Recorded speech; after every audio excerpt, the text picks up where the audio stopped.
In today's gospel, we are motivated towards a very difficult challenge.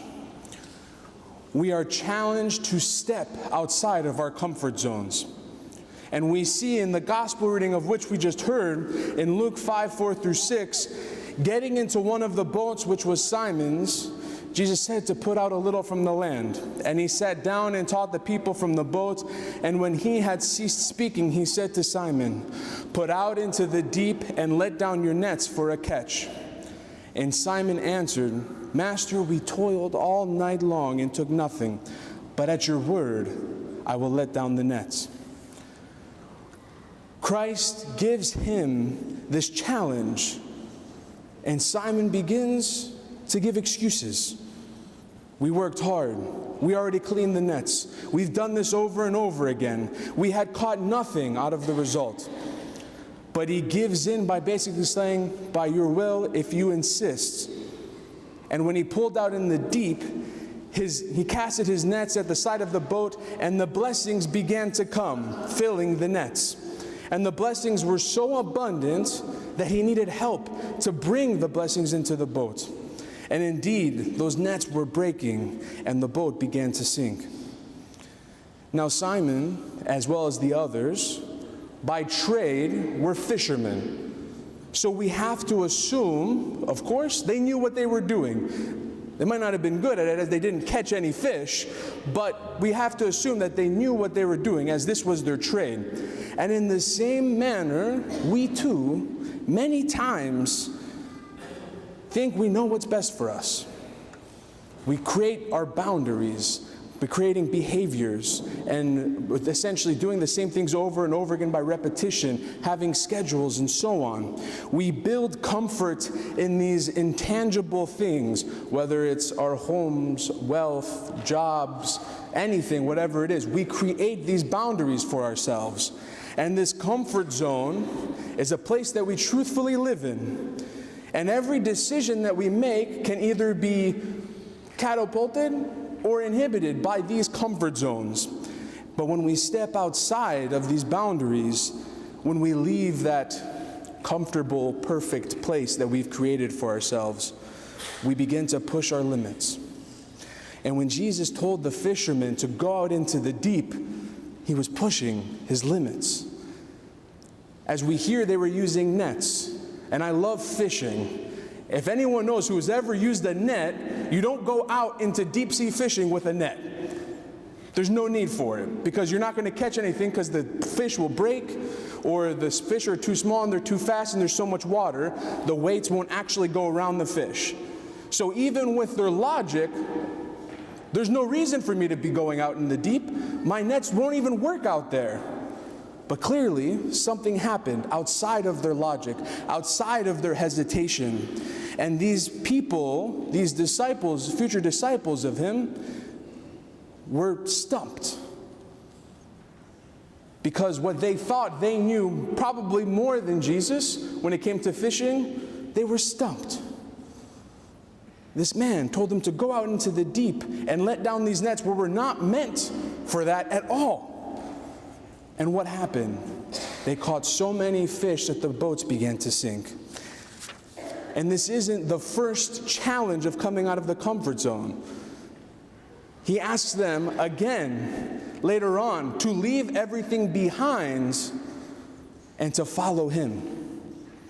Now, do you think as if you were one of them, would you, one, go outside of your comfort zone to then also follow Christ?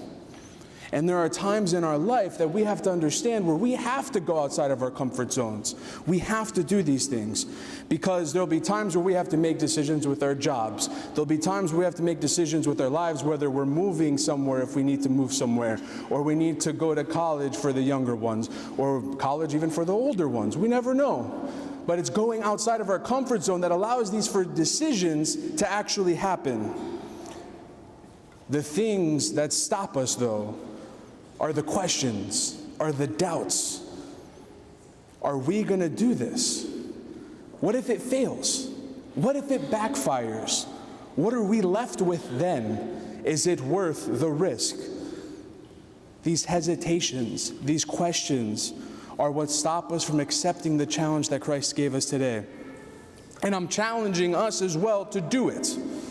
Christ challenged the disciples, he challenges us. And we have to take that challenge. Without leaving our comfort zones, we truthfully cannot grow. And we have to grow in our relationships with Christ. So how can we do this? We have to fight against the fear. We talked about multiple times, even in my sermons, all of the fears, whether it's public speaking, such as what I'm doing right now, or it might be giving presentations, or it might be learning something new, whether it's something with computers or whether it's something within our jobs where they want us to move into a new direction. We have to be accepting of that job, of that responsibility, but we have to subside our fears to do that. The other thing is we have to actually imagine the success we'll have. Why? Because we spend all of our time questioning ourselves. With our logical reasoning, we spend all of our time going over and over and over again in our minds situations that might possibly happen in the future that aren't even happening right now. And sometimes we catch ourselves daydreaming. I want you to daydream, because when you daydream, you have the opportunity to let all that logical reasoning go away. And we need to focus on our dreams, but not just our dreams in a sense of our jobs or this or that, but what we desire within our relationship with Christ. If you think to yourself, do I want to enter the kingdom of heaven? Think about what that means. Think about it, what it really is to be in a relationship with Christ eternally. That's when we start beginning to understand that that leaving all of the things is an easy decision to make. The disciples today dropped all of the reason. They went out into the deep with a net that wasn't even made to go out into the deep. And they did it anyways. Why? Because we hear him use the word master. They knew that this man was somebody more than just a human being, but truly divine as well. And they followed him.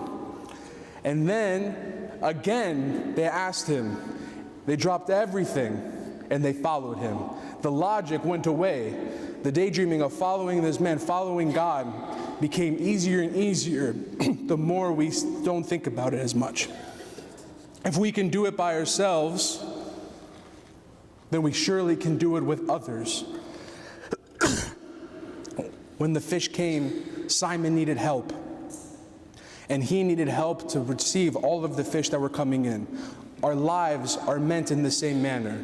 There are things that happen throughout our lives that are not meant to be done alone. We have each other. We're all given the challenge today. This is the opportunity for us to come together and help one another.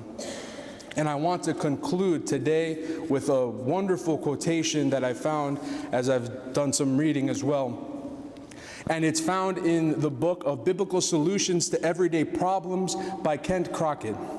And the quote says, God places many blessings outside of our comfort zones, and then he asks us to come and get them. I'm going to say that again. God places many blessings outside of our comfort zones, and then he asks us to come get them. To truly follow Christ, we have to break down these boundaries. We have to break down all of the hesitations and the things that inhibit our behaviors that are allowing us a better relationship with Christ. And with that, we can continue to go into the deep as Christ asked us to go today. Amen.